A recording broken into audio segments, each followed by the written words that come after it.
Salve sahabat Katoliko keren, pernah nggak sih mendengar istilah inkulturasi? Nah, singkatnya, bagaimana gereja bisa dimengerti, dipahami, dicintai, sesuai dengan budaya kita masing-masing, itulah inkulturasi. Bagaimana budaya itu diterapkan dalam kehidupan menggereja, itulah juga inkulturasi. Salah satu proses inkulturasi dalam kehidupan menggereja ialah liturgi dan masih banyak lagi. Di sisi lain, terkadang kalau berbicara tentang inkulturasi, kita akan terbayang tentang nyanyian dan tarian khas suatu daerah yang dipakai dalam misa. Nah, tak hanya itu sahabat Katoliko keren, bahasa juga termasuk inkulturasi. Kalawan asmana Rama, sarang putra, sarang roh suci. Mugi-mugi Gusti Allah. Bahkan tak harus memakai bahasa daerah dalam misa dalam bahasa Indonesia pun juga adalah inkulturasi, yang diubah dari bahasa Latin menjadi bahasa Indonesia dalam tata perayaan Ekaristi. Dalam nama Bapa dan Putera dan Roh Kudus.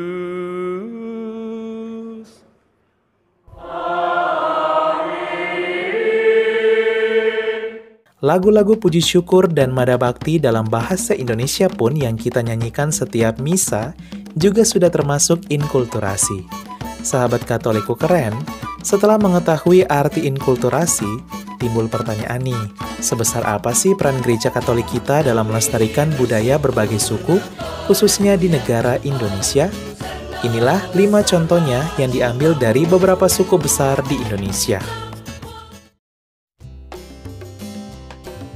1. Suku Batak. Peran gereja Katolik dalam melestarikan budaya Batak sangat luar biasa. Menurut Romo Edi Prasetyo SCJ, ada begitu banyak buku-buku doa sakramen dan sakramentali berbahasa Batak. Selain itu, terdapat banyak lagu Katolik berbahasa Batak yang diciptakan oleh umat Katolik dari suku Batak sebagai bagian ikut berkontribusi dalam melestarikan budaya. Terdapat juga tata perayaan Ekaristi dalam bahasa Batak. 2. Suku Minahasa.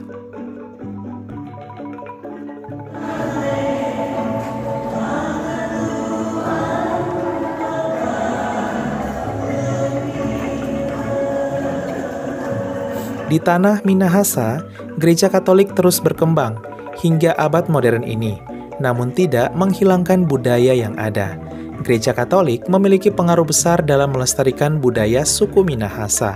Menurut Pater Ardi Watuseke MSC, salah satu contohnya adalah lagu nyanyian Misa Ordinarium yang dikenal dengan nama Misa Manado di Puji Syukur nomor 355. Walau berbahasa Indonesia, namun ini sudah termasuk inkulturasi budaya, di mana lagu Ordinarium Misa berbahasa Indonesia yang menggunakan irama bergaya Minahasa Manado.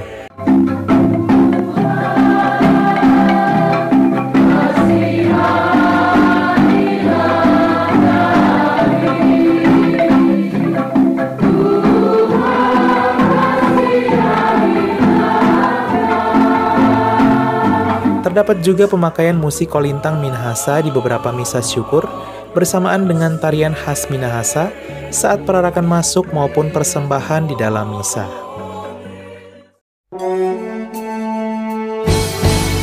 3. Suku Tionghoa.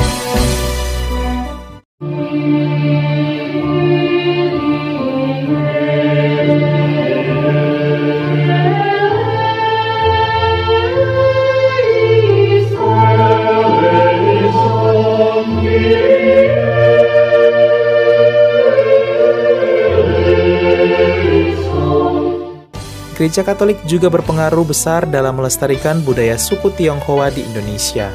Menurut Pater Ardi Watuseke MSC, tak hanya soal lagu Katolik bercorak Tionghoa, tetapi ada juga yang lain seperti tradisi kremasi. Dahulu, kremasi dilarang oleh gereja, tetapi sekarang sudah diizinkan. Hal ini karena orang-orang Katolik Tionghoa mengakui kremasi dan Gereja Katolik membutuhkan waktu yang lama untuk memahami hal itu. Kemudian, ada juga tata pranekaristi dalam bahasa Mandarin yang dipakai di beberapa paroki saat Imlek, maupun misa di negara Singapura, Taiwan, dan Tiongkok.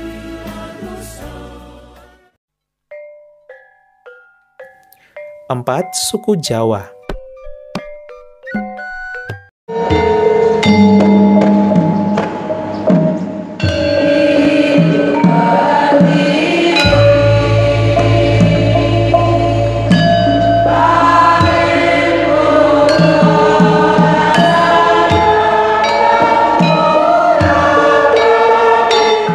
Inkulturasi Gereja Katolik dalam konteks budaya Jawa sangatlah kuat.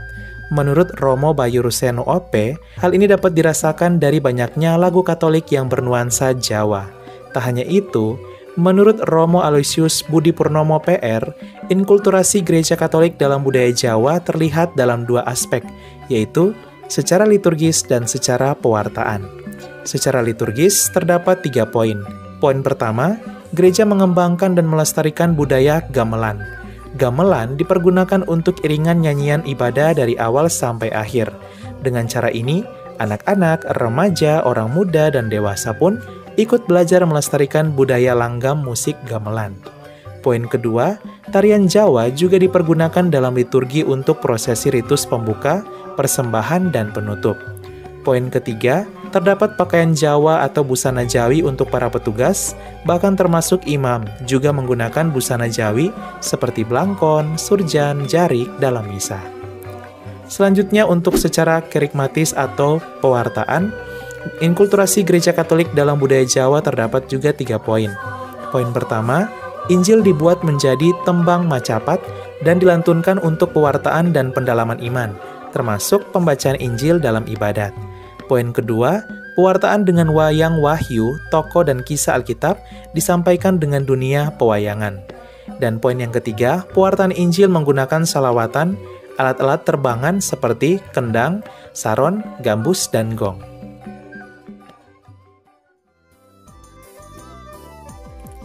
Lima, Suku Timor Dawan. Menurut Suster Amelia SFS, Gereja Katolik juga punya peran dalam berkontribusi melestarikan budaya suku Dawan di Pulau Timor. Terlihat dari banyaknya lagu dan tarian yang dipakai dalam pranekaristi atau misa kudus. Sahabat Katoliko keren, itulah beberapa contoh kontribusi gereja kita, Gereja Katolik, dalam melestarikan budaya suku. Adapun proses inkulturasi dalam Gereja Katolik juga tidak mudah dan butuh proses diskusi yang cukup lama. Terkadang terdapat beberapa umat yang memaksakan inkulturasi yang akhirnya menabrak aturan-aturan dalam gereja. Contohnya menyuruh seorang imam untuk mengganti kasula dengan pakaian khas suku tertentu dan menggunakan stola saja dalam misa. Ini tentu termasuk pelanggaran.